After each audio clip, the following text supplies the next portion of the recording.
경상남도 최북단 거창 출신 문화복지위원회 박주원 의원입니다. 먼저 도교육청에서 추진 중인 작은 학교 지원 정책에 관한 학교 정책국장님께 질문 드리겠습니다. 경상남도 교육청에서는 2021년부터 작은 학교 지원 계획을 수립하고 있는데 작은 학교 지원 정책의 방향에 대해서 간단히 설명 부탁드립니다. 첫째, 작은 학교 교육 여건 개선 지원 사업으로 지역별 작은 학교 활성화 협의체를 구성하고 초등학교 광역 통합 구역을 확대하며 자율교육과정 운영비 지원 확대 등 인적, 물적, 환경적 여건을 개선할 수 있도록 지원하고 있습니다. 두 번째는 작은 학교 특색 교육활동 지원으로 전 교육지원청의 작은 학교 활성화 운영비를 지원하고 학교 간 공동교육과정 운영을 강화하고 있고 경상남도 기초지자체 LH와 함께 경남 작은학교 살리기 사업을 지원하고 있습니다. 세 번째는 작은 학교의 협력과 성장을 위한 지원으로 작은학교 교육 공동체 네트워크를 구축하고 교원, 학부모, 학교 운영위원 등 맞춤형 연수와 작은학교 활성화 포럼 개최 등을 통해 작은학교의 성장을 지원하고 있습니다. 도내 학력 인구 감소는 불보듯 뻔한 현실로 작은 학교 지원 정책 확대로 인한 재정 부담은 가중될 것이라 예상되고 있습니다. 이에 따라 작은 학교 지원 정책의 지속 가능성이 낮을 것으로 평가되는데 도교육청의 견해는 어떠한지? 우리 도교육청에서는 작은 학교에 대한 보편적인 지원과 더불어서 정책 연구, 또 현장 의견 모니터링 등을 통해 지역별, 학교별 맞춤 지원을 강화해 나갈 것을 약속드립니다. 다음은 도시의 과밀학급을 해소하고 학력 인구 감소로 존폐해 놓인 작은 학교 살리기 위한 정책의 일환으로 시행되고 있는 광역 학구제 관련해서 질문드리겠습니다. 국장님, 먼저 의원님들의 이해를 돕기 위해 광역 학구제 운영 계획에 대해서 간략히 설명해 주시기 바랍니다. 가대 과밀학급의 학생들을 분산시켜서 작은 학교도 살리고 큰 학교도 과도하게 몰린 학생들을 적절하게 학급에 배치시켜 운영이 원활하게 하는 제도입니다. 그렇다면 도내 광역 통합구역 지정 현황은 어떻게 되어가고 있습니까? 예, 지금 현재 우리 경남 도내에는 18개 교육지원청 모두 광역 통합구역을 운영하고 있습니다. 도교육청에서 파악한 광역 통합구역 지정 문제점과 개선 방안에 대해서 설명해 주시기 바라겠습니다. 저희들 2021년 통합 차량 운영 지침을 개정하여 전입학생 통학 편의를 교육청에서 지원하는 것으로 개선을 하였습니다.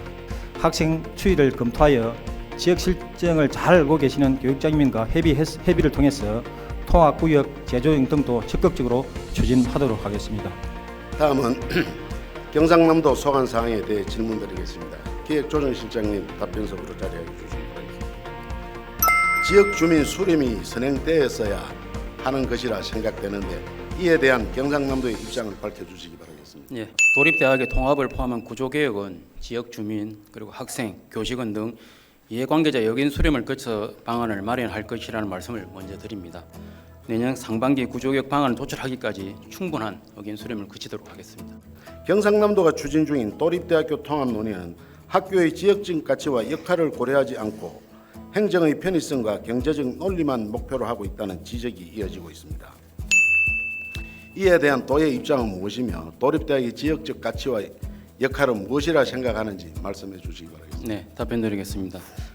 도립대학의 구조개혁은 기본적으로 미래 수요 대응과 경쟁력 제고에 초점을 맞추고 있습니다. 정부에서는 지역혁신 중심 대학 지원체계 구축과 글로컬 대학 공모 등을 통해서 대학의 혁신 방안 마련과 경쟁력 제고를 적극 유도하고 있습니다. 도립대학 구조개혁 추진 과정에서 이러한 부분까지 검토하여 도립대학의 근본적인 역할과 경쟁력을 높이면서 우려하시는 지역에 미치는 영향을 최소화하는 방향으로 고민하겠다는 말씀을 드리겠습니다.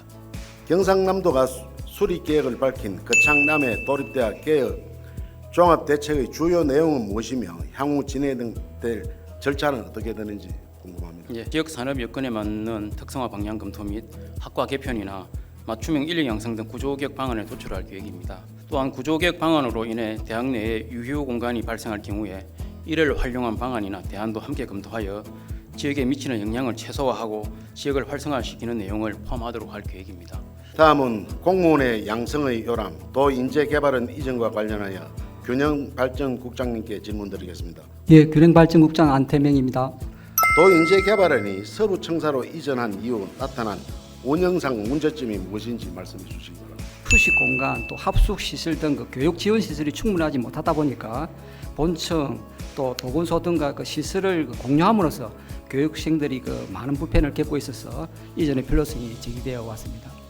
그간 운영된 서부청사 기능 효율화 관련 추진 기구의 운영 경과와 주요 성과는 무엇인지 말씀해 주시기 바랍니다. 2021년 6월에는 도민과 또 관련 전문가, 직원 등 이해관계자가 참여하는 공론화위원회를 구성해서 상호 협의를 통한 서부청사 기능 효율화 방안 마련을 추진하였습니다.